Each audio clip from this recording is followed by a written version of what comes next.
This is the DTV Digest, the podcast that brings you news and reviews of films which didn't make it to the cinema. And now, here's your host, Mike Parkin. Hello, everyone, and welcome to the DTV Digest. I'm your host, Mike Parkin, and joining me, as usual, are Richard Hawes. Hello, everyone. And Stephen Lockridge. Hello. We've got tons to get through tonight. We're going to kick off with the Italian fantasy movie Freaks vs the Reich. Then we're off to Australia for Monolith. And then it's over to Ireland for The Troubles, a Dublin Story. After that, we have The List set in South America. Then Underground. We're getting all over the place with this one. This one's set in Guernsey, I believe. Then it's off to the States for VHS 1994. Our short chop this week is Ascendance, and we're going to wind up with our DTV throwback, Friday the 13th, Jason Takes Manhattan. Yep, this one skipped the cinemas, went straight to VHS. So, without further ado, let's crack on.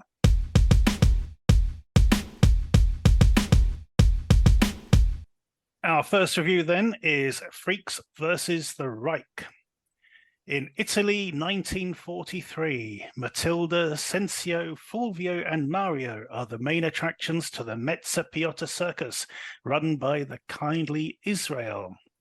The troops seek to avoid the oncoming conflict, but instead find themselves embroiled in it, especially as a Nazi commander starts looking for the four freaks with a plan that could change the fate of the whole world. It's a real shame that neither of you got to see this one, because honestly, it is one of my favorite films from not last year, the year before, actually, when I first saw it at Mayhem, under the title Freaks Out. Mm-hmm. This is brilliant. Absolutely brilliant film. It starts off, setting out the characters as they show, their act as part of this circus. Our main hero is Matilda, who can control electricity. We've got others. I can't remember which one, who's who, but Sensio, I believe, is a guy who can control insects. Fulvio is, I think he's the strong man. He's like a werewolf kind of character. And honestly, I can't remember who Mario is. But and then there's an air raid and everything, and loads of stuff getting blown up.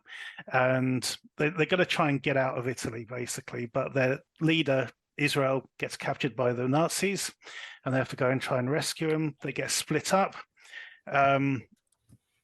So Matilda and Sensio end up getting caught by the resistance and end up helping them, whereas the other two end up joining this Nazi-run circus because they're sort of like hiring more and more acts and things. Little do they know that the reason is that this commandant is searching for these people, and it turns out that he's got like he keeps getting visions of the future. So when you see his desk and stuff, it's got like sketches of like an iPod and things like this, all this sort of shit going on. It is quite amusing. But it is, it's not a comedic film. It is played as a straight up adventure film with almost sort of superhero elements to it. Yeah, no, it was really, really good. And it ends with this sort of brilliant sort of climactic battle around this train. It was very, very good film. I heartily recommend it. So it's directed by a guy I'm not familiar with. Gabriele Minetti. That's the one, Gabriele Minetti. Not his first film by any means, but it would be interesting to sort of see some of his other work. He did They Call Me Jeeg Robot, which I read his Rob Hill wrote about it in his book about superhero movies, which I had seen it come up on Amazon Prime a while back, and it caught my interest, but I didn't get a chance to watch it. But he said it was pretty good. Okay. So and there's a short film that he made called Tiger Boy, which I'm also going to check out. That's right. It does seem like he's playing with certain things about superheroes and the themes of superheroes or masks and stuff. He's sort of in the different films that he's done. There's elements of all those kinds of things. Like you say, Jeeg Robot was probably the most superhero-ish one, but Freaks Out, although it's a period adventure kind of thing, as you've said, It sounds quite similar that he's playing with the kind of an X-Men sort of thing It to a is a little bit, degree. yeah. There is a bit of that. If you imagine X-Men plus Matilda, not Matilda, and Amelie. Oh, Emily, yeah. It's got that. It's got a little bit of that sort of whimsy to it, you know. So and it carries its running time all right because it's over 2 hours, isn't it? I think so. Yeah. So it's like... I thought so for sure. It has got a sort of long build up, you know, where they're sort of trying to work out what they're going to do, you know, where they're going to go. They decide, oh, we're going to go to Greece or Crete or somewhere, and you know, get out of the way of everything. But unfortunately, as I said, you know, Israel, being Jewish, gets rounded up pretty quick. But yeah, no, this is you know, and especially at that point, you think, oh, this is going to be really dour and horrible, you know. But and we've come across, you know, sort of horror films which sort of like try to downplay the supernatural elements, if you see what I mean, you know. And I was a bit worried that, you know, it was going to be like that, or it was going to go like the beginning of the first X-Men movie. Yeah, that's you know, what I was thinking of. Yeah, but it doesn't. It is a bit lighter than that. You know, you can actually enjoy what you're watching, and I think part of that helps is the fact that this commandant, he does have this sort of comedic element to him in that he keeps seeing these visions of the future, but he can't really understand what they are, sort of thing.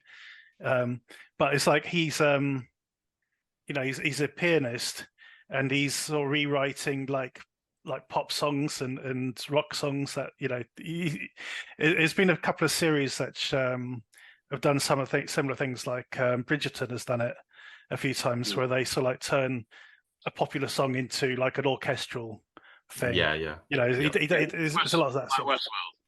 Yeah, exactly, that sort of thing as well. Yeah. So yeah, I heartily recommend this film. It's you know, this is one of those films which is going into my collection on Blu-ray. It's been released by Dazzler under the title of Freaks vs the Reich, which, you know, it is a dreadful title, but then so was Freaks Out, really. You know, it sounds incredibly exploitative, but it is actually a really good film. I thoroughly enjoyed it. So on that note, I'm giving this one an 8 out of 10. Go check it out.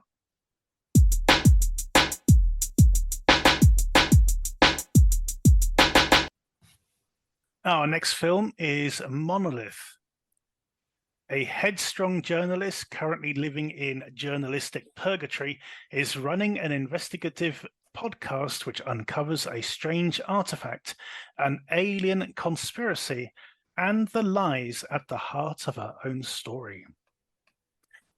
Steve, so this is a film set in Australia, I believe. The main character is Australian.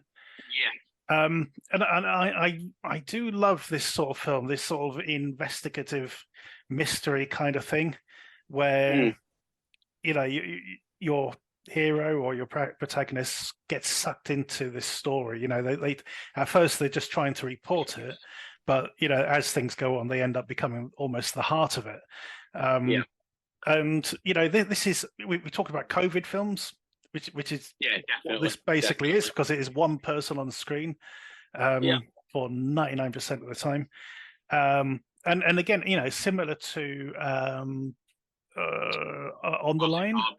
On the Line, yeah, that was it. On the Line. I remember that. Yeah. Where, you know, all we're hearing is other people's voices, you know, but I think it's done incredibly well, you know, this whole thing. I think it loses a little bit about 3/4 of the way in, because it just seems a little bit too contrived at that point. But then it does sort of come back strong at the end, I thought. What are your thoughts on this one? Yeah, I agree with that, to be fair. I really enjoyed this, really sucked me in. At first, I'm thinking, oh, it's another On the Line, which I wasn't too impressed with. But with it being, like you say, she's investigating it, so she's, you know, interviewing people, and it's more in depth, I'd have thought. You know, than On the Line. It's more intriguing. There's a bit more to it than just following people around. And yeah, that about 3/4 way through, you say does get a little bit. You're like, that's a bit too much of a jump. That kind of in a way. But then, like you say, the ending really drags it back. But I also thought the vocal performances were really good. Yeah, and it's just an intriguing premise. You know, it does kind of suck you in, and you're like, oh, hang on, so what is it then? Is it this? Is it that? And then, because it's not just like following somebody around, she is trying to find out what these and it freaks is are, yeah. Exactly, and it does matter, even though it is a sort of like COVID kind of story, it does give you a sense that this is happening everywhere. This is a global thing. It's not just centered on her, although she is an integral part of it. I thought that was really, really well done. And like the guy who's a collector, he's sort of, all that sort of stuff. Guy, yeah. Well, that's the thing. It gives it more of a worldwide view. She talk to Germans, to English people, to Chinese people, and it just makes it more of a worldwide threat, and not threat, but worldwide story in a way, rather than just. Yeah, it's just a shame. I mean, I suppose my issue with it is it deflates the main character 3/4 of the way. With all when you find out what's happened in her past, sort of thing, and it's like the film's built her up to be the protagonist, the hero, and then it kind of stabs her in the back a little bit. Yeah, it's like, fuck, right, okay. But even so, I thought this was really well done. It looks great. The house and everything that she's staying in, I think it's her parents' house, is amazing. It'd be there's a Twitter feed I follow called House Porn, which basically, it's just loads and loads of photos of like really lovely swanky houses, and it's like, yeah, I could definitely live there. I think for sure. No, I thoroughly enjoyed this. Saw it again, like Freaks Out. Saw it at Mayhem last year. So I'm glad to see it getting a proper release. That's a coincidence. It is. two Mayhem exactly. films in 1 week. I know. Yeah. And on that note, how are you going to score it, Steve? I'll give it a 7. Yeah. I'm joining you on a 7. It is a very strong film. As I said, I think it cheats the audience a little bit. At a certain point, it's like, okay, but even so, I thought it was very, very good. So that's 2 7s for Monolith. Go check it out.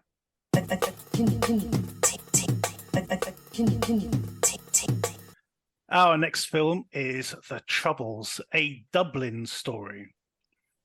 Following the death of Bobby Sands in prison, 2 young Dublin brothers volunteer to join the Provisional IRA and must navigate loyalty, honour, and the dangerous world of republicanism as they fuel the Northern war machine by any means necessary.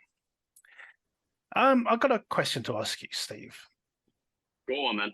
If you were the local recruiter for the Provisional IRA, and these 2 twats came into your shop and go, "We want to join up, Bigorra," would you tell them to fuck off? Yeah, or you could get them to do really silly shit and just get them sent out for it. Just put a suicide vest on them and walk them out to the local checkpoint. Yeah. There is nothing about when we meet these 2 characters. It's like they're like the Irish, the really Irish version of Pip and Mirren from Lord of the Rings. That is what they come across as. Yeah, it's 2 complete fuckwits. It's like, I wouldn't touch them with a barge pole, No. But anyway, they do. So what happens is, Bobby Sands famously went on a hunger strike in the Maze prison, early 80s. Died, as well as a bunch of others, and basically became a martyr to the cause. And suddenly, everyone wants to help out and be part of the IRA, the Provos. interesting thing I didn't know is the fact that a lot of it was coming from Ireland itself and then going up to Northern Ireland, to cause the shit. I thought it was all in-house, but there you go. That's just me. It plays out like, I don't know, how would you describe it? It is a mess, yeah. It's a mess. I'm not. You got 3 or 4 time jumps in the first 20 minutes. Yeah. See, this is a good point. That opening scene, the very opening scene where they go in and they I don't know, they shoot somebody, is in like 1977 or something, and then it jumps across to like 1981 and never touches on what that first scene was. No. It's like, well, what was the point of that? It's just very strange. But yeah. Anyway. That's what I mean. To be right, fair enough. The main characters are pricks; they're assholes. But I mean, like I've heard it said before, you don't have to like the main character. That is true. Yeah. But they have to be interesting, which they're not. You've got one who's kind of all right, one who's a dickhead, who's just trying to take over his wife's life, and then they get sent down, and again, that's another 4-year time jump or whatever. And I don't know what the point of the film was, because it's so messy and all over the place, and it just ends so abruptly. And they've not. It's trying to lend itself a kind of Goodfellas, Godfather kind of vibe, to that setting. But it's all over the place. It doesn't make any real sense. I mean, because when it ends, they've not really risen in the ranks or anything. No. And one's trying to get with this girl, one's split up from his missus, but isn't telling anybody. Yeah. And then threatening a bloke who says, "Oh, sorry, your missus, I wish you." What? Yeah. And there's nothing to it. I don't know. It's a bizarre one. Yeah. Yeah. Because I don't know what they were going for. I really don't. Is it, these are the normal blokes who join the IRA to help out, or is it a kitchen sink drama? Is it? I don't know. I really don't know. It's bizarre. Yeah. I mean, speaking of bizarre, what did you make of the soundtrack? Yeah. I really felt for the people living through that time in Ireland, having to listen to that music. Yeah, it was like, oh dear. I mean, some of it, I'm not a big fan of Irish music. You know what I mean? It's like, there's some country music, yeah. It all sounds the same to me. I don't know. But I mean, they're sort of like their centerpiece, or the final scenes at the end are set to a Lonnie Donegan song. It's that's where we are. These are young guys listening to Lonnie Donegan. I was half expecting Daniel O'Donnell to turn up or something. Yeah, exactly. You know what I mean? Yeah, absolutely. So I don't think this one grabbed us, either of us, at all. So what are you going to score it? I'll give it a 5. Yeah, I'll join you with a 5 for that one. 2 5s for The Troubles, a Dublin story. I think you're just going to be as unenlightened at the end of this as you were going in. But there you are. But kudos to both of us for not attempting an Irish accent when talking about this film, because it was so tempting. So tempting. Go check it out.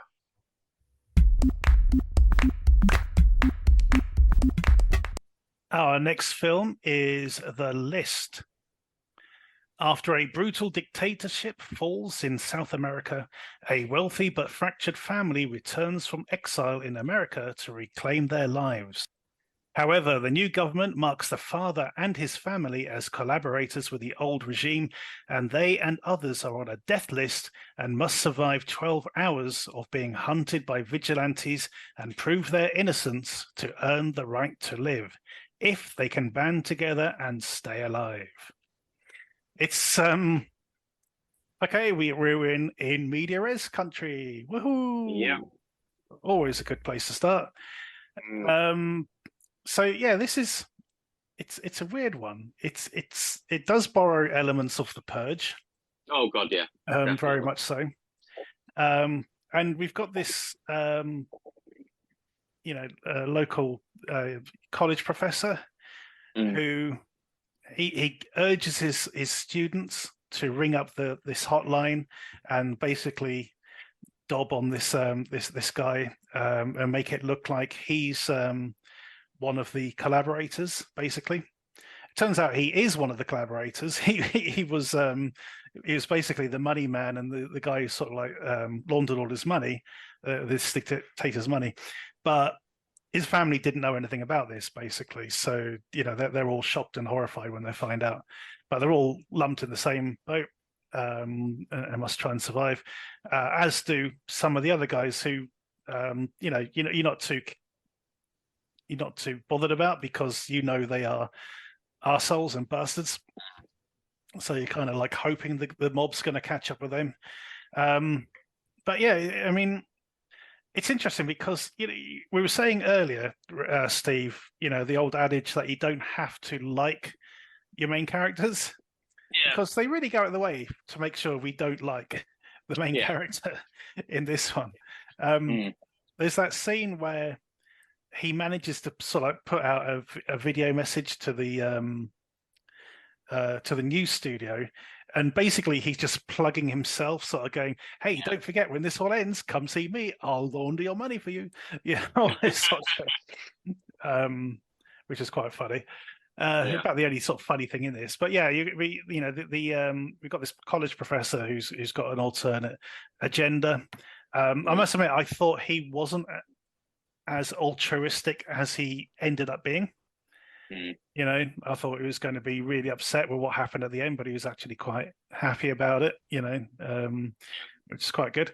And yeah, it sort of turns out, it turns into this weird superhero thing at the end, almost, when we get that last shot when it turns out that a certain character has survived and carrying out his own justice or whatever. What did you make of it? It's a bit weird, to be fair, because it certainly is. Yeah, because you've got, like you say, the immediate res, like 12 hours previously or whatever, and the ultimatum they give him, I thought was quite strange when you're watching it through, and they're hunting all of them, if you know what I mean. Because that ultimatum they give him right at the beginning. One of you is going to die. You need to choose which one. It's not a spoiler. It's right at the beginning. Yeah, it's right at the beginning in the media res. Yeah. And it just seems a bit weird how they did that. And the one thing that threw me as well was the news station, because they're loving it. Yeah, they were. They're giving out, this is where they all are. Here's the people on the list. Here's where they all are. Just go for it. You know what I mean? I see, and I mean, this is an interesting thing that the film sort of overlooked, is that those same news people were probably the propaganda experts for the old regime. Exactly. They're not suddenly new to the job. No. They didn't come in with a new president sort of thing. They were there beforehand. Exactly. So they are Fox News basically is what it is. And they've suddenly had to flip and go, yay, El Presidente, whatever. It's quite funny. But it's good. Some of the performances were a bit shite as well, especially like the American people who were in it. The son-in-law, was it? Yeah. I thought he was terrible, and his wife was terrible as well. Them two. Yeah, Anyone probably whatever American actors happened to be around at the time. It's kind of like in Hong Kong cinema, you know. It's like, you know, so many people. It just happened to be British or American. Go, yeah, come in, you know, we'll film you. But no, I don't know. I kind of liked it overall. It did drag in places. You know, there wasn't enough going on because the scope of it, you know, the list was only sort of like a certain number of names, and they only focus on a few of the names. So we didn't get like the we didn't get like the segue into violence like we would get like with a Purge film, you know. So it was a bit more enclosed, weren't it? You know. Yeah. So once they actually got in somewhere where they could sort of hide out for a bit, we were kind of just stuck with them, you know, for long periods.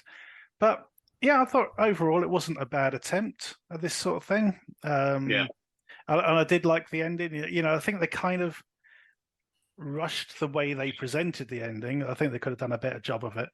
But overall, you know, overall, I thought it was okay. How are you going to score it? I'll give it a 6. Yeah, okay, I agree. Lots of agreements tonight, but yeah, 6 is fine for this one. So that's 2 6s for the list. Go check it out.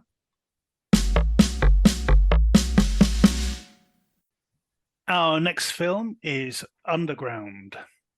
After a wild bachelorette party, a group of young women find themselves trapped in an underground bunker complex. A disturbing discovery turns their night into an absolute nightmare. Will they be able to escape from this vast concrete maze? I've said this before, Steve. I know I have, because I got deja vu as soon as I thought about it when I was watching this. Wrong. You know what it's like when you're the designated driver and all your mates are getting rat-assed. Yeah. You know, and it's very difficult to sort of connect. You know, you're not on their level as far as the stories and the jokes and everything. Everything just seems really, really off, and you just can't wait for bloody night. You know, come on, let's go. That's how I felt watching the first 30 minutes of this. I felt like I was the designated driver, you know, watching other people have a good time. And it's like, you know, with no benefit to me whatsoever. It was very, very annoying until they went, oh, hey, look, there's the disused tunnels. Let's go explore. And, you know, then there was a bit of interest, but not a hell of a lot, to be honest. No.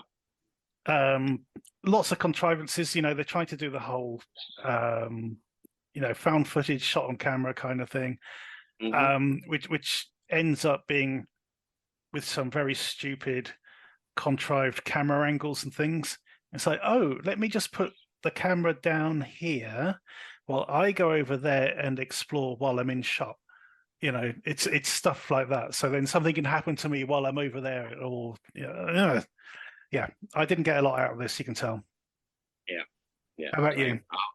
I was very, very disappointed in this. To be fair, when I read the synopsis, I'm thinking, okay, maybe a bit of a Descent ripoff, but you know, could be decent.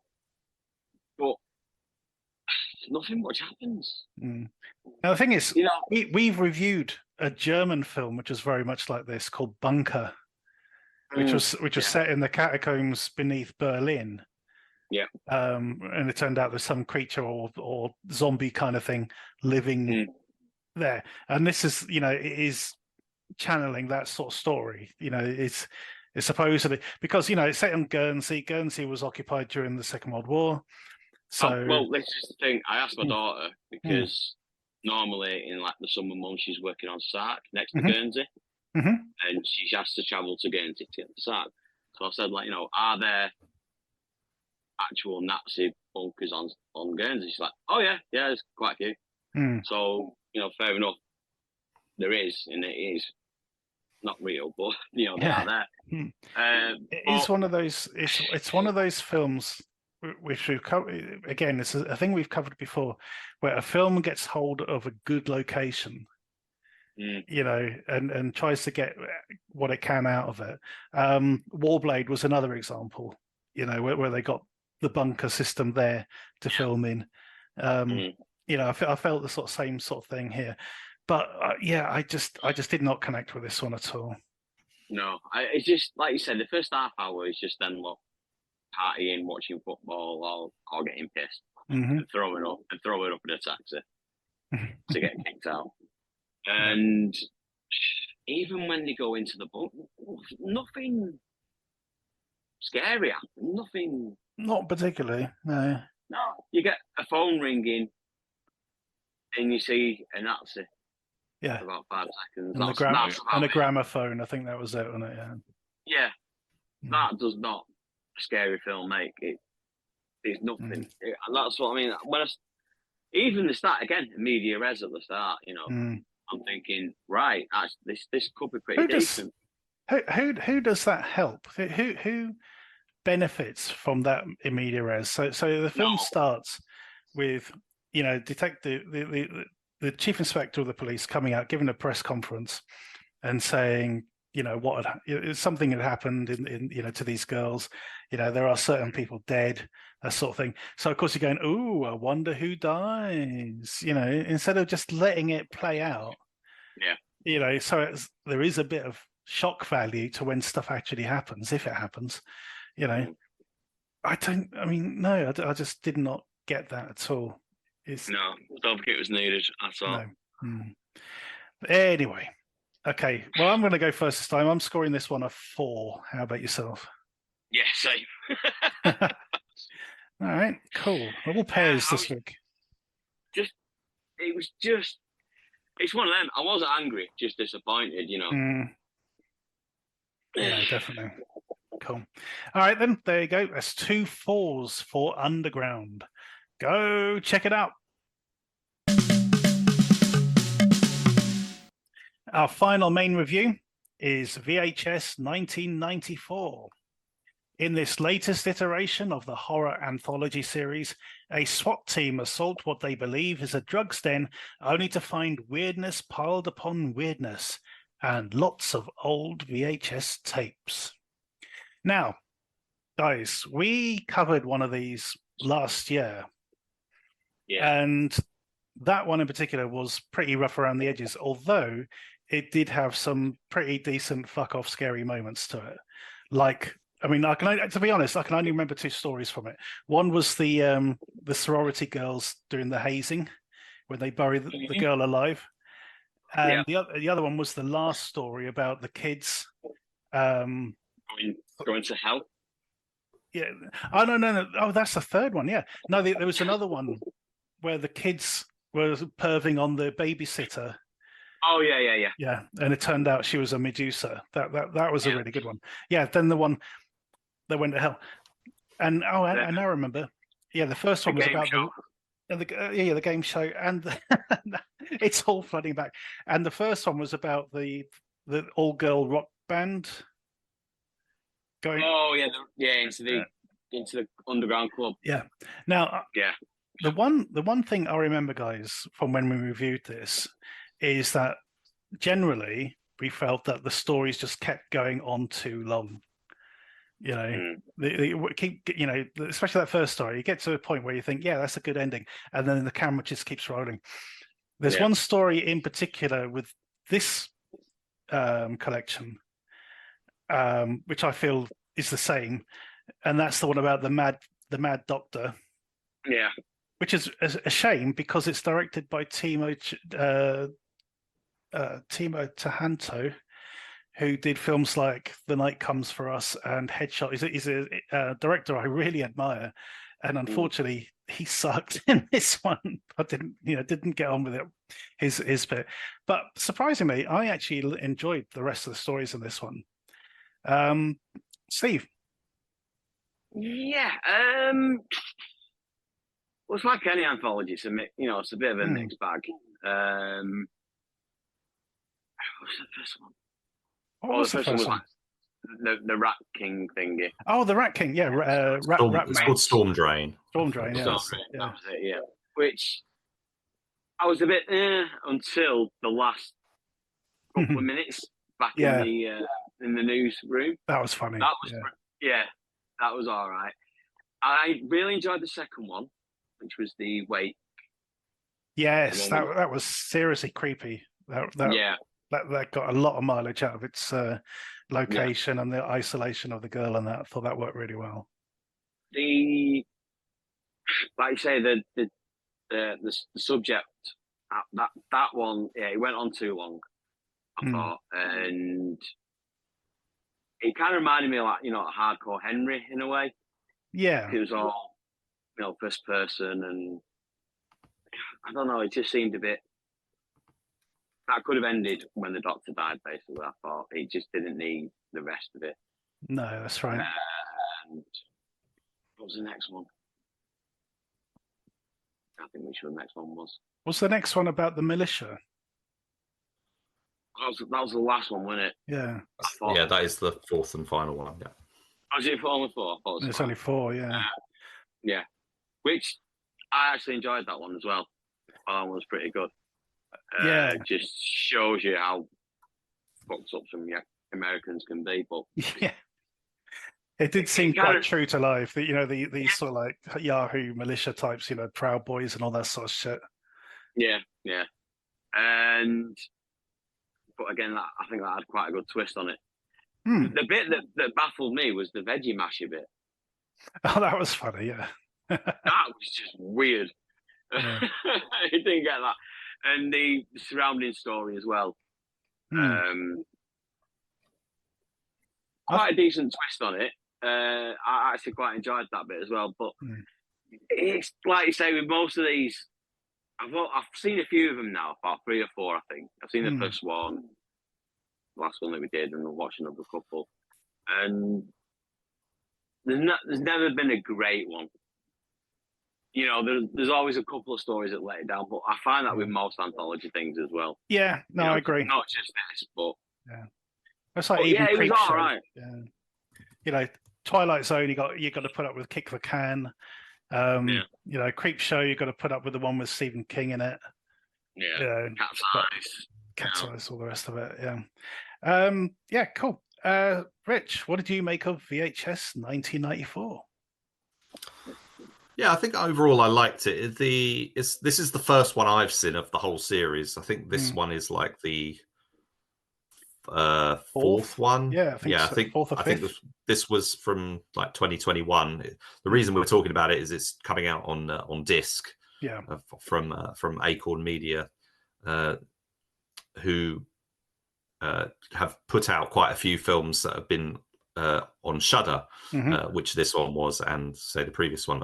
I think a lot of the VHSs or the recent ones, not necessarily the first couple, but have been because the first VHS was a cinema release, but I think now they're made essentially for Shudder. But I thought, although it's set in 1994, I did think the Blair Witch Project kind of loomed large over it. There's a lot of, I mean, a lot of the first two first two stories, especially, seem to have the same sort of style and sort of nods. There was even, I mean, I don't know if it was intentional, but there's a moment where a character is standing against the wall, looking, facing the wall and stuff, and it was quite similar. The sort of aesthetics and that. It also felt quite. So first one was Storm Drain by Chloe Acuna, who I've seen her short film Slut, which was pretty good, but I've not seen. I tried watching a feature film she did called Watcher with Maker Monroe, but I couldn't get past the first 10 minutes. So I wasn't feeling it. But I thought the short film she did was good, and I quite like this. I thought it gets the period feel right. The quality. It doesn't. It's not like this. It's supposed to be in the 90s, but you can tell it's like digital video kind of thing. It does actually feel quite authentic, which I thought worked really nicely. All the interview stuff, and again, say the Blair Witch Project, not necessarily the Blair Witch Project, but there was that tie-in film, Curse of the Blair Witch, was like like more of a straightforward documentary, which kind of this does those little talking heads kind of bits, and they talk to some people, and then those people sort of turn up in the off-screen bits where they're just sort of hanging around. But it's the whole walking around with the camera, you know, filming everything, even when stuff's going down, which is kind of the theme, I guess, of a lot of these ones, and maybe the whole series. I'm not sure, but the whole I did like all the ending stuff, but it did feel like I'd seen it before. I was like, I know I've seen this somewhere before. I just couldn't think of what it was, but I did like it. Hail Ratma. The second one, Funeral Home, at the Funeral Home, Empty Wake, which is directed by Simon Barrett, who's the writer, or he's a writer director and done films like Seance, which we covered, the Suki Waterhouse film, but probably his best known as a writer for films like You're Next and The Guest. Awesome. And I thought I thought this one was a bit slow, but it's got a really good, a bit like the first one, really. There's some really nice practical effects payoffs. I thought the ending of it, you know, where some practical some gooey effects and stuff come into play, I thought worked really, really well. And that's one of the strengths of the film as a whole. I think there's some really good effects work in it. Same goes for, say, Timo's what's it called? The subject. The sort of first person thing, and the sort of incorporating that into, you know, you mentioned the Hardcore Henry thing, and I was thinking of, like, you know, when RoboCop's being experimented on and they're sort of talking to him and, you know, getting him to follow the pen and all that sort of stuff. It was a bit like that, but you've got this nice opening where you see a head and then they pull back and it's got like mechanical spider legs. So I thought that was really cool. I did think, again, the sort of creature design stuff was really good when, you know, he's trying to make these soldiers, and there's like this, it was a bit like very because is he Indonesian? Yes. Yeah. So, but if I was very much thinking of like Japanese sort of body horror kind of stuff, like Tetsuo Police and stuff. And Tetsuo and stuff like that. The blade that they sort of show and then don't really do anything with it. But it's kind of like Chekhov's blade. You know, it's going to come to play at some point. But then they reveal the monster, because it's a Frankenstein kind of thing here. So the monsters are, you know, victims, but they're dangerous, but they're actually, you know, it's not their fault kind of thing. So there's that sort of that complex play going on there, and also there's some bit like in the main story, really. You've got the same sort of scenario of, you know, a bunch of special forces or police or whatever coming in, and then they end up fighting and stuff. And I did think, like what you were saying earlier, that there seemed like a point where it was going to be like an end and it will break away, but no, it actually keeps going on, because the film is over 2 hours, and I was surprised there were only 4 shorts. I thought it was going to be more, but they are like 30 minutes each practically. Which I guess makes sense, but usually I'm actually quite surprised, because anthology films with half-hour stories tend to be limited to 3. You know, 3 is usually the magic number with Cat's Eye and whatever it is.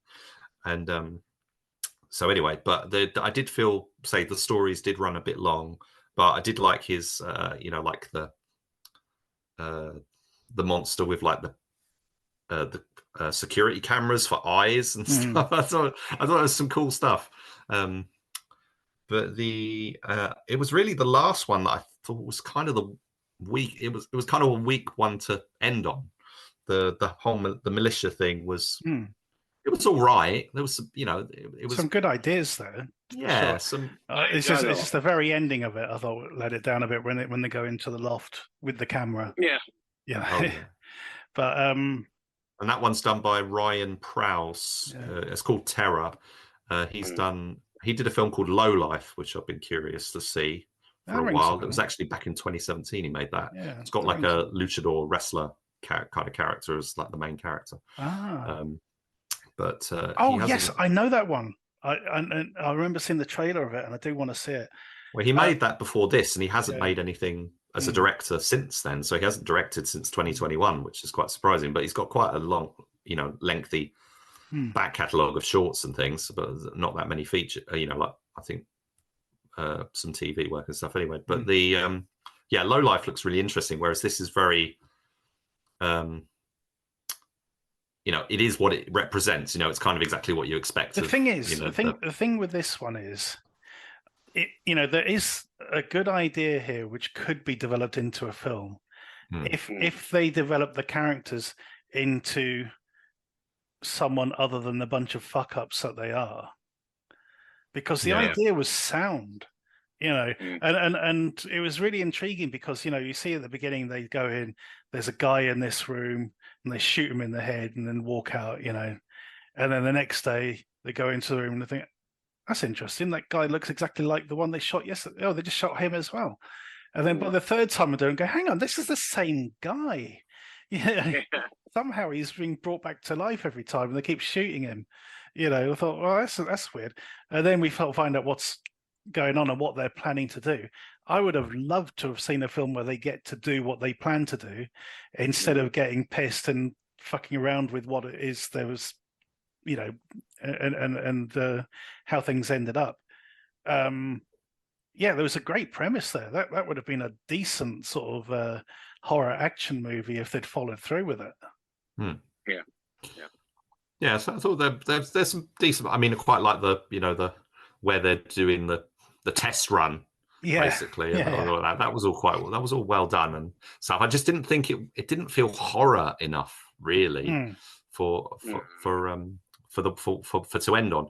But the other thing to mention, the Steve Kostansky, who's the director of films like Leprechaun Returns and Psycho Gorman, he did the commercial, right? Which I did think was quite fun. He does all that, that's kind of, he does a lot of short stuff like that, and including, say, he's done other short films and anthology films and stuff. So he's obviously sort of nipped in and done this little 3-minute or 30 or 2-minute or whatever it was, little commercial thing, which was quite fun. But it was kind of the wraparound story, and I don't think the film needed it.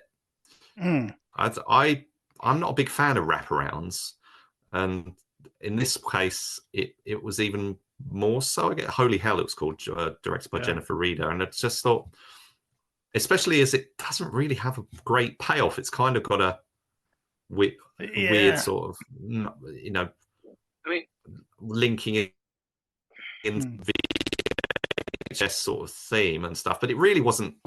I didn't need it. It wasn't necessary. I could have just gone from one of the segments to the next, as one piece. The wraparound just didn't work for me at all. I didn't really want it. I liked the wraparound until the ending. I liked the idea of them going into this sort of very labyrinthine place where it just gets weirder and weirder with the mannequins and stuff. I thought that worked really well. The visuals were superb, but the payoff, as you say, was very weak indeed. It's like, well, what's the significance of using only VHS for this thing that you're doing? That was just weird and just sort of, it seemed to be just done to tie in with the idea of the film, really. But I did enjoy the visuals of them sort of going into these rooms, and then they open out into bigger rooms, and then there's sort of a labyrinth kind of thing going on. I thought that worked really well. But there you go. Yeah. So I mean, it's reminded me of the previous one, which was what, was it 99? The previous one you reviewed was 99, which was made after this. So it's like, it's getting confusing. We've actually got 85 coming up next week. They're releasing one after another. But it's good to see them starting to release these films again, because Acorn just went really quiet for a long time. Did. So I mean, thinking back to the previous VHS ones, I think out of all of the films we've seen, it was Gareth Evans' segment in the second one, which is still the benchmark. It is the high benchmark, which was about a religious cult in Indonesia, and a film crew going in to interview the cult leader. But it just happens to be the day of Ascendance or whatever. It was really, really well done. Thoroughly enjoyed that one. And I think that one also had the weakest story as well of any of them.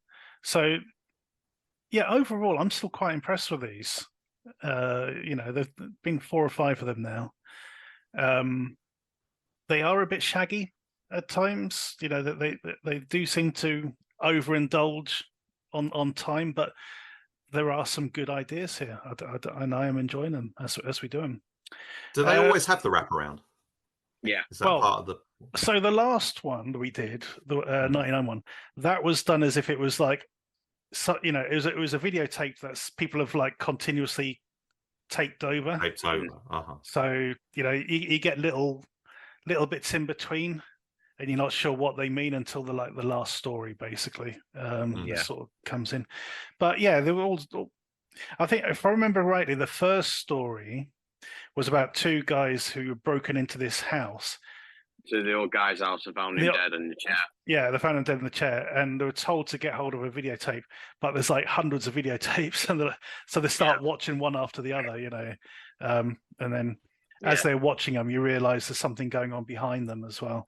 But yeah, I can't remember the second one. But anyway, no, I can't. How are you going to score it, Steve? I'll give it a 6. I'm going on a 7 for this, and Rich.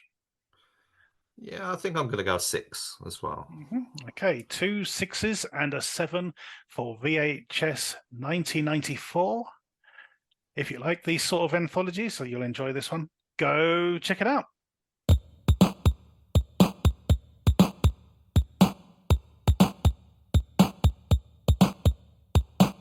Our short shot this week is Ascendance.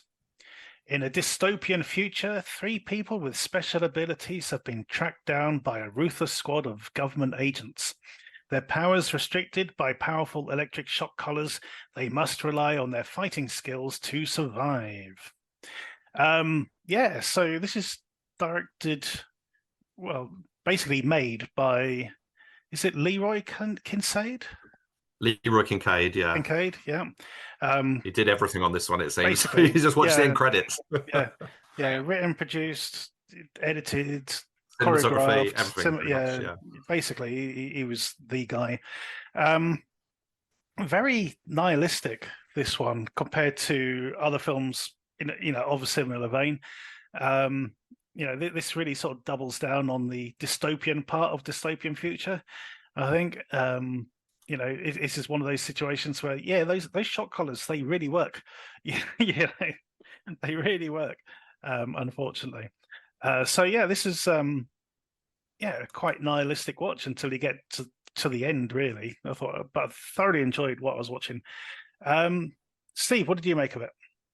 Yeah, I enjoyed it. I mean, it was a bit different than some that we've watched lately because it was more. Also, there was a bit of like hand-to-hand combat in there, but it was a bit more. What's the word I'm looking for? Intriguing. Almost realistic, yeah. Well, yeah. Oh, yeah, realistic and intriguing because you didn't know what the crack was with the collars and everything like that until more or less the end. And you're thinking, well, why are they chasing him? Why are they killing him? Blah blah blah. And then it just gives it away with like the final shot. But the final couple of minutes, you're like, right, okay, fair enough, I get that. But it does. I mean, it doesn't delve massively into the backstory or anything like that. But it's done well, and if it was a proof of concept, it could be stretched out to a larger thing. Something like surviving the game, or even like a hard target type of thing. Yep. But yeah, I thought it was done really well.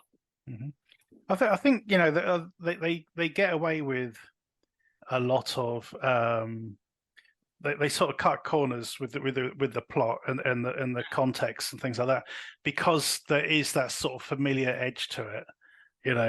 At the end of the day, it's a bunch of bad guys chasing some possibly good guys, and so you're rooting for the underdog, and you can accept that and enjoy it, I think.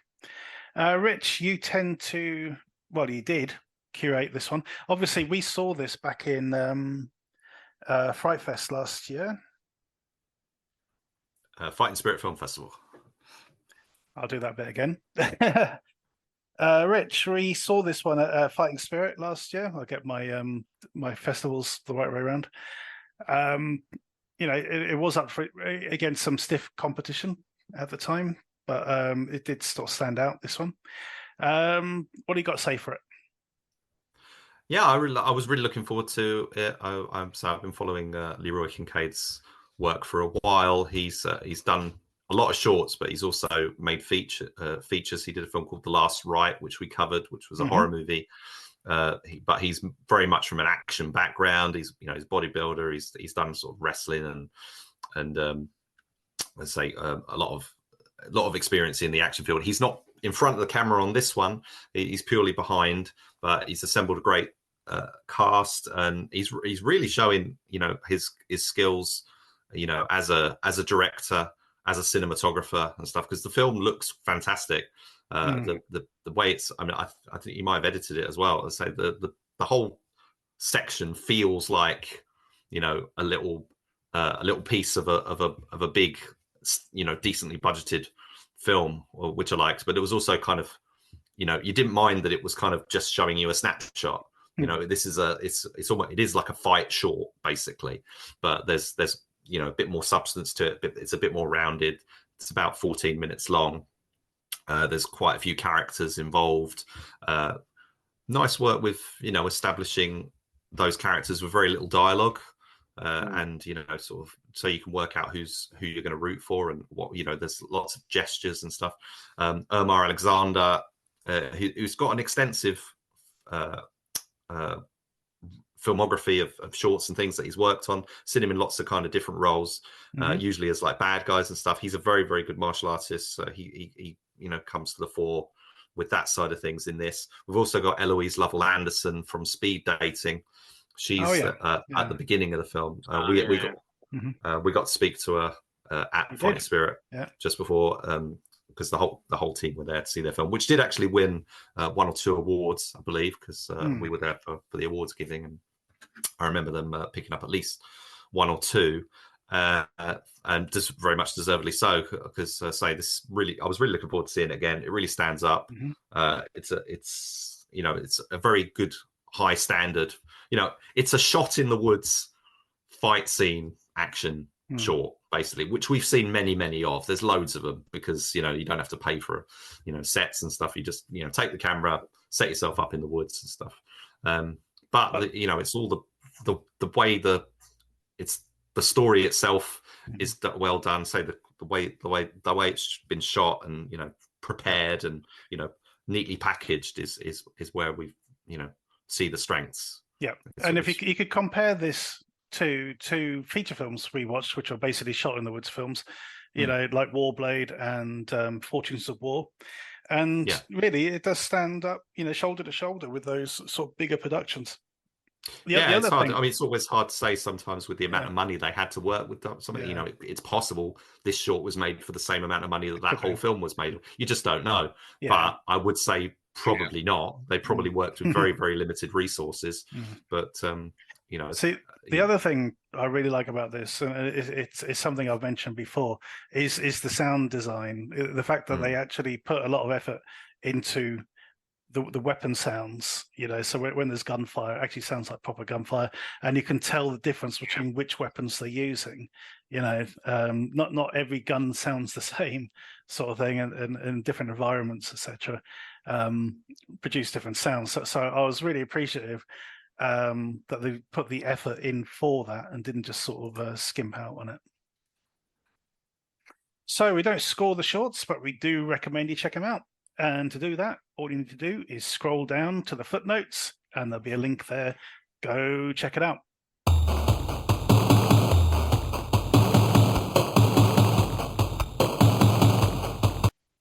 Our DTV throwback this week is Friday the 13th, Part 8.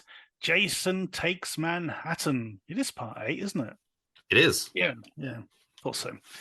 Okay, so when Jason Voorhees is accidentally reanimated during an electrical storm, he stows aboard a cruise ship on which a class of graduating high schoolers are taking a trip to New York. Or are they? Or is it Vancouver?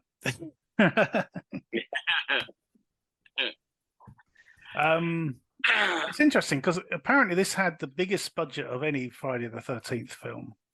Yes. And they still had to sort of pare down the amount of shooting they did in New York itself. I think, basically the scenes in Times Square is what it basically boiled down to.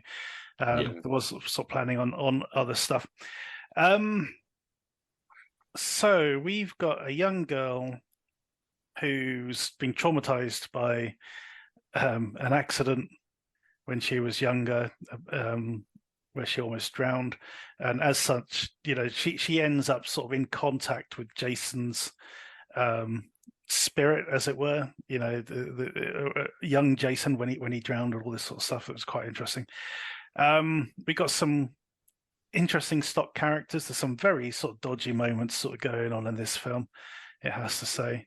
And then it's sort of like, eventually it ends up in the grottiest part of New York you could ever imagine. New York should have sued this film. Or maybe back in the 80s, it's probably went, yeah, it's probably about right. They almost did in a way, because there was supposed to be a poster campaign with Jason, Jason Loves Manhattan and all that sort of stuff, and they had to desist and take the post to get rid of the posters. They were told they couldn't do it. So. Yeah. I just wanted to put this in a sort of personal context for you. Is that you're not actually completely up to speed on the Friday the 13th films? I've still missed a few. So I think I'm up to number 5. So you've kind of skipped over a whole chunk, and sort of found yourself in the middle of a different, a different kind of story. So how did you find coming in, at this stage? Well, did you feel it was? Did it feel disconnected, or did it not really matter to you? Or it is disconnected, isn't it? Because we're not dealing with what's the place called? Crystal Lake. Crystal Lake. Yeah. So I mean, do they even mention Crystal Lake? I know it's at the beginning. There's a yacht or something, and we're led to believe that's on Crystal Lake, I guess. But the cruise ship certainly isn't. It can't be. You can't sail from a lake down to a lake that ends up going. Yeah, so that was all a bit weird. Yeah. So no, I did kind of like it to a certain degree. There is something I did notice about this film, and I'm sure that, I wonder how this sort of reads across to other slashers and horror movies. But I noticed in this one in particular that when a character dies, the person who discovers the body is the one who is most emotionally involved with that person. So, for example, the rock chick dies, and it's the camera guy who's like been her best friend since high school is the one that discovers the body. The snotty bitch dies, and it's her Asian American friend who discovers the body. It's stuff like that all the way through the film. It's like, it's kind of like a cheat, here's a picture of my wife and kids kind of thing. Yeah. It's kind of like the opposite of that. It's like, well, we haven't even, we want the death to have an impact, but the way we're going to do that is by proxy through the somebody who actually likes them kind of thing. So you've got these unlikable characters, but somebody kind of likes them, so we're going to sort of, you can share their pain, as it were. But yeah, there was some interesting bits. The thing about the principal, that whole thing was really, really creepy. I mean, it was two things. So him and the English teacher, who I'm pretty sure was hoping for a lesbian affair with a student. Their relationship was. I think you're projecting there, Mike. Yeah, maybe. Am I though? Am I? Yeah, maybe. But it did seem to be quite close, if you see what I mean. That was quite. I saw it as more maternal, to be fair. Did you? Yeah. I didn't think she was that old, but anyway, maybe watching the wrong VHS tapes. Anyway, Yeah. So, Steve, had you seen Jason Takes Manhattan before? No. I Mhm. remember seeing the trailer when I was a kid, but like, yeah, I'm not that well versed in the Friday the 13th films. To be fair, it's more the later ones that I've seen. Hmm. You know, like Jason Goes to Hell and Freddy versus Jason and Jason X. I've seen Jason X. I like Jason X. Yeah, it's not bad. And the remake. The remake, Yeah. the remake as well was all right. Hmm. So I've heard a lot about it, saying it, you know, it is terrible and one of the worst ones of the series. So going into it, I was quite trepidatious. And to be fair, it is pretty awful, really. You know, It's also the most bloodless, isn't it? I mean, you know, as far as on-screen gore and stuff, there's very little. Yeah, I was quite surprised with that actually. I think the really gory bit is the bit in the sauna with the stone. Hmm. But even that is not much. I mean, I'm not being funny. The bit with the boxer kid on the roof. Yeah, that was funny. That was Give it your best shot. Yeah, I pissed myself. But I knew it was coming because I'd heard about it, Right. and I was just like, no, they don't. They can't do it that way. And yeah, he does, and it's terrible. I mean, it is not a good film, you know, but it's quite fun. Mm. You know, it is ridiculous. I mean, just the wig on the principal as well was it was awful. And the bit with the rock chick at the beginning, it was so fucking cringy. It was unbelievable. I liked her. I liked her. Don't get me wrong. Yeah. But when she stood there with the tape deck, yeah, I'm like, oh, come on. that was pretty sad, really. Yeah. Yeah. I thought it was funny when the snobbish one sort of almost kills the heroine, you know, by knocking her off the boat. Jesus, yeah. I mean, to be fair though, I mean, like we've watched a few of the fan flicks, haven't we, on here? Yeah. And to be fair, they're better than this. Mm-hmm. You know, I can't deny it. It is terrible. But you know, when you've got rabid fans who are making better films than the actual films in the series, you've got to think there's something going on there, haven't you? Yeah. So after this one, it was Jason Goes to Hell. Is that right? Yeah. Yes. Yeah. New Line Cinema bought the rights after this one. So I imagine they put a bit more money into it, hopefully. Wouldn't say that. It was weird because it's not really a Jason film. Because it's like jump. Oh, that's right. He's like body swapping. Yeah, they basically repurposed The Hidden to a degree, right. which they'd made a few years earlier, and just kind of combine it. It's a lot of people don't like it because it's not really a standard Friday the 13th, but not really a standard Friday the 13th movie is kind of par for the course with all the New Line Cinema versions. After that one, because if I remember rightly, I haven't seen it. It ends with like is it a post-credit sequence or something, which sort of Freddy's hat or Freddy's glove, and it's not even like the proper, which is stupid because they own the rights to both characters, but it didn't seem like they could get an authentic looking Freddy glove at the end of that film. So it just looks a bit weird. But anyway, the whole idea was they were trying to set up Freddy versus Jason, which took another like 10 years or so to actually get made. And in the so did that come after Jason X? Yeah. Interesting. Yeah. It was a 10th one. That's why it was called Jason X. Yeah, I like Jason X. Yeah. That has probably the most audacious kill of any of the films, I think, with the liquid nitrogen. It was very good. That's also Kane Hodder playing Jason in that film, same as in this one, because he's the guy who played Jason probably the most. Yeah, because I think he skipped the next two, didn't he? I think. Well, I think he was in Jason Goes to Hell. I know he wasn't. He didn't get Freddy versus Jason, or I don't think, and he didn't get the remake, the Friday the 13th sort of combined So because what are your Friday the thoughts? 13th, the remake film, was like the first 3 films condensed. Yeah. So They what combined it are because your they wanted to put thoughts Jason. about this one then? Me? Oh, I love this. I mean, Yeah. this, it might be nostalgia because this was one of the first ones I saw. So it's probably the one I've seen the most. Because I just have distinct memories of watching it on late night BBC One, like a lot. And but that could, childhood memories could be distorted and stuff. But I seem to remember watching it a lot.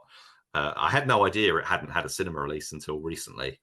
But it was it didn't perform very well, so that's why it became the first. Because I always thought Jason Goes to Hell was the first one that went straight to video in the UK, but no, it was this one. There's a lot of disappointment about he's not really in Manhattan. It's more Jason Goes to Sea, but I actually quite like that. I like all the stuff on the ship. I enjoy it. The one thing I did notice this time around is how long it is, because you think, oh, Friday the 13th movie, slasher movie, it's going to be like out 80 minutes or 90 minutes, but this is 100 minutes. And it's really quite slowly paced in some of it. The stuff you were saying about the lack of gore, that's all to do with the MPAA in America sort of leaning on the horror film makers and stuff really hard, and they basically couldn't get anything through unless they wanted to make it like an R-rated film that would restrict its audience and stuff. So that's why there's a lot of videos you can watch about what they were aiming to do and stuff. There's things I think there's things I really enjoy about it, such as Peter Mark Richmond as that creepy uncle. I don't know if he's uncle or whatever, but he's definitely the guardian of the heroine of the film. And he's kind of one of those guys who's been around, passed away now, but has been around in a lot of stuff, but I never really knew who he was. He's been like Naked Gun 2.5 and Knight Rider and all sorts of stuff. But I like him. It's probably the best role I've seen him hit in it. Although his career is extensive, he's probably done a lot more. I liked the kills that aren't that gory, but that never bothered me as a kid, and so I maybe that's why that doesn't bother me now. I thought it was quite good. I love the whole boxing scene. I think that's really good. Reminds me a little bit of Killer Clowns from Outer Space, actually. They kind of basically did the same gag, which was around the same time. This was, I think, 89, and that was like 88 or something very similar.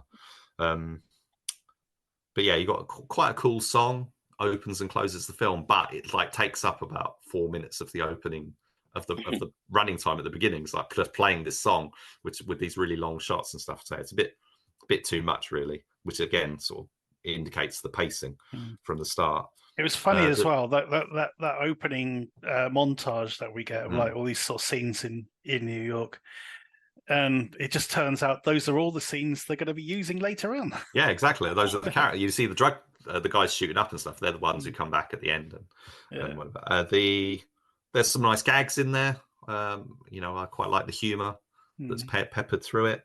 Like Jason coming into the dock and seeing the hockey mask and all that sort. Oh, the fact that he manages to get a mask from this guy who kills at the beginning, that's fortuitous. But things like that. That opening bit, the opening bit where the guy plays that trick. That is a huge euphemism. Plays that trick on his girlfriend. Oh my God! If she had a gun, he'd be dead. Literally, that was just like the worst thing ever. Jesus Christ, just pulling that off. Anyway, one of the things that confused me, always kind of confused me was when we see Jason, the flashback because they do the flashback telling the story, putting it in context of what happened to Jason, and he looks like a regular kid. He's not deformed, which is kind of that's the background of the character.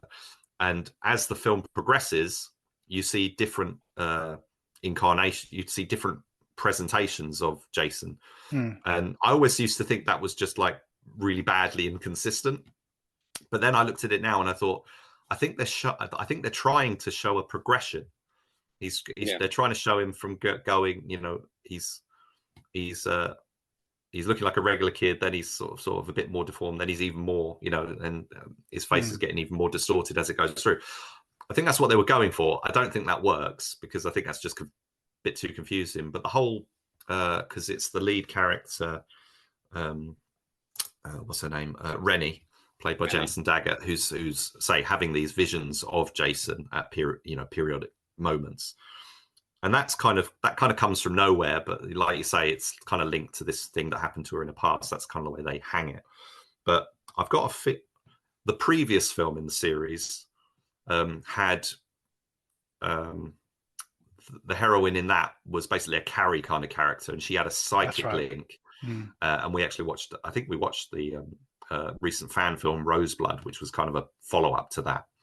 And I do wonder whether the idea originally was to bring that character back from number 7 for this one, and what they've done is they've rewritten it. None of the making of stuff that I've seen corroborates that, but that's the feeling I get from it watching it now, is thinking, yeah, why is that in there? I was like, that's a kind of an unusual thing, but I don't mind it. It's fine. It does. Some of the hallucination stuff's quite decent. The bit at the, the whole end, people don't like the ending generally, and I'm not a massive fan of the ending, but I don't mind it, so, because I've kind of got used to it over the years. But the whole toxic waste flood in the sewer, and Jason, basically turning back into a little boy, just doesn't make any sense and stuff. So, but I don't mind it. These sort of movies always have these sort of dodgy endings, so I've kind of got used to that sort of stuff. But the stuff that they shot in Times Square looks fantastic. All the even the stuff they didn't shoot there, or the stuff they did in Canada with the underground, the subway train with Jason on subway train. I like that was really good. Stuff. Yeah. We've got Kelly Hu in here. Indeed. I say really young. I mean, this was several years before Martial Law, and even longer before like X-Men 2 was the one that she was in, and Scorpion King and all that sort of stuff. So yeah, so this is back in, let's say, 1989. So really, it was like good 10 or 15 years before she sort of came, sort of found her way. Had a little, she was, had some really good roles there for a few years in the early 2000s. So yeah, I like her. I like all the cast actually. I mean, I like the sort of the bitchy girl who is the one that's sort of leading her astray. Her attempt at blackmailing the principal, that was hilarious. Principal, yeah. What else? The whole, I love Jason's resurrection at the beginning. That's kind of a path that, it's a simple, electrical cable kind of brings him back to life. That's kind of the standard sort of thing from basically the 6th film onwards. Made him, he was basically a zombie from the 6th film onwards. So he's underwater, or he's buried. Something strikes him with lightning or whatever, he comes alive again. Actually, I think in the 7th one, it was the girl's telekinetic powers kind of surged through him, and then he became but that's kind of so it's this film and Jason Lives, which is the 6th one, which opens with the James Bond gun barrel sequence, but with Jason, which is where it sort of really sort of tipped its hat into sort of, we're not taking these things too seriously now anymore. But I really love that film, and I love this one. They're the two I'd seen most, so I'm very fond of both of them. And I would actually really, really, with the growth of these fan films, and the fact that they get making them to such high standards now, I do think, what if there was like a fan film remake of this where they actually fulfilled the promise of what was originally intended? If they actually shot it in Manhattan or another big city or whatever, but you know what I'm saying, they could. I think that could happen one day, and I would love to see that sort of remake attempt or alternate version that showed us. I love all the stuff on the ship, but what if they'd actually been in the city for the whole time, which is a kind of a theme they did with the last Scream movie, which, funnily enough, I think that was all shot in Vancouver or somewhere like it. But that was kind of doing we're taking the killer to the city, and then it's like, oh, they're going to go on the subway and all that sort of same kind of ideas and that. But yeah, so you'd not seen it. Neither of you had seen it before. Not entirely. I'd seen bits of it. Neither of you are really fans. I mean, say Steve doesn't like it at all, but you. What would you say of the sort of one or two of the most memorable things about the film for you? Well, the boxing bit. Boxing bit, yeah, definitely. The boxing bit, the bit where the tarty one tries to accidentally kill the heroine, that was quite well done. Yeah, and the blackmail bit. Mm-hmm. Yeah, I think it's actually she probably got the best in quotation marks sort of kill scene, and even that wasn't particularly great. But yeah, I don't know. I mean, of the ones I've seen, and I have enjoyed the ones I've seen so far, but this does sit at the bottom of the pile. Yeah, it's one of them that's kind of so bad it's good, because it's not up there. I'd say even the remake's better than this, to be fair. I mean, a lot of people don't like the remake, but I actually quite enjoyed it. And I think it's a lot. I watched it a second time recently, and I thought it was pretty good. The only thing that one of the things that bugs me is that the title comes up at like 23 minutes into the film, and it's only an hour and a half long. Basically, I'm not a fan of titles coming up in films like really late, like the new Mission Impossible film where it comes up at 27 minutes, or No Time to Die. It was like 23 minutes, but yeah, I quite like put the title at the front of the film, at the start of the film. Anyway, that's an aside. But but yeah, I'd say I love this. I think it's a nostalgia that makes me so fond of this film. I can't really objectively watch it as a new experience to say, oh, that's pretty shoddy, because I've watched it since I was like 10 years old, or 11 years old. I think 11 or 12 years old when I first saw it. Must have been. But cool. Yeah. So yeah, I'm glad to have a chance to see it. It's on Paramount Plus, as well as available, DVDs and Blu-rays and stuff. I think it's quite easy to get hold of. The whole series is absolutely obviously mired in legal wranglings and that for making anything new. Although there is a Crystal Lake TV series mooted now, but the old films are all pretty easy to get hold of, and hopefully we'll get a chance to do Jason Goes to Hell somewhere down the line as well. That would be cool. Yep. So we don't score the throwbacks, but we do recommend you check them out. As Rich said, this is on Paramount Plus and on various other digital platforms and what's the word I'm looking for? Media. Yeah, I don't know. something. Yeah. And it's solid media or something. I don't know, something like that. Physical media. That's the word. Don't forget to check us out on Facebook and Twitter at the DTV Digest. Also check us out on the Short Shots, where we've got a whole library of shorts. You can go check out anything you like, action and horror. It's kind of like that bit in Blues Brothers. We go, we got both kinds of music. It's like country and western. Yeah. We got horror and action. Mostly action these days, but we're trying to mix it up a little bit with every now and again. Absolutely. Loads of stuff on there. Indeed. And on that note, thank you for listening. Tune in next time.